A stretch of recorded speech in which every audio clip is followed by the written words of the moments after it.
In this video I am going to be working on my Alice in Wonderland, and so I'm actually going to be throwing off the hump and kind of making smaller pieces. And so yeah, that's kind of what I'm going to be doing today, is just making some little pieces and giving some tricks and tips for throwing off the hump, like what I do. I will say that my pieces are for tea infusers, and so they are very, very small. You do not have to throw that small when you're throwing off the hump. Actually, you can just throw like regular cups and pieces if you start off with a piece of clay big enough. But for this intents and purposes, because I'm making little pieces for my tea infusers, they're like the tea balls that have like the chain, and so I make these little charms that kind of connect to them and can be removable and stuff. And so just, so that they fit on the tea ball, and they're not too obnoxious when you're like making your tea, but it's just kind of a fun, cute little added thing. That also really well as like earrings and necklaces and things like that. So yeah, that's what I'm going to be doing, and it just kind of seemed fitting to kind of bring them back. Alice in Wonderland is all about the like big and the small, and playing with sizes, and I did kind of want to draw attention to that, and I will be making kind of ridiculously large pieces and really small pieces to kind of just bring that theme that you see in Alice in Wonderland a lot as part of this collection. So yeah, that's what I'm going to be doing today. So I started with about 2 to 3 pounds of clay, and I try to get it mostly centered, and then I section off the smaller part at the top and try to get that one completely centered, but the bottom's not as important. And then I do it just like I would a normal piece, where I'm opening it. Of course the movements are a lot smaller because I'm just using the tiniest bit of my fingers to open and pull the walls. I find that with throwing this small, I do end up having to do a lot of trimming off the top and making the rim more even. So the next tip is specifically working with beam mix.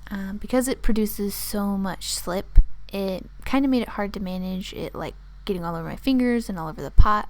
So I do recommend having some kind of rib or something to remove that clay, because you will be doing that constantly. And also the rib comes in handy for actually removing the pieces if they're small enough, like the pieces I was throwing. You just kind of slide it under very slowly, and it will help the piece be removed from the hump with very little warping or issue. So I also started throwing saucers as well, because they're going to be pairing with the mugs and kind of be a whole charm for some of the tea ball infusers that I'm doing. The thing that I noticed too in working this small is you have to be very, very careful not to overwork the clay, and I did lose quite a few pieces because I pushed them just a little too far. I also did try pinching the piece off of the hump, but found out that the rib works the best for removing it with a flat bottom.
saucers and mugs and vases that I ended up throwing off the hump for that particular session.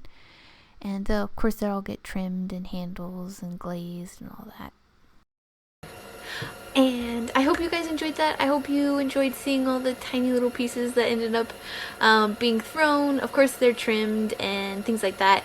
I will try to either do like a YouTube short or something like that if it doesn't end up being a full-blown video, but I will try to show like how I hand trim them, because that's usually what I do.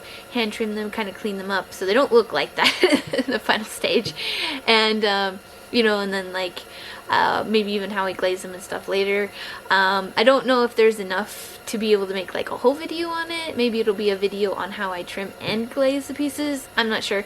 But I will kind of, whether it's a full-blown video or a short or something like that, I will try to post about how I go about trimming, hand trimming these pieces, and how I go about glazing them too.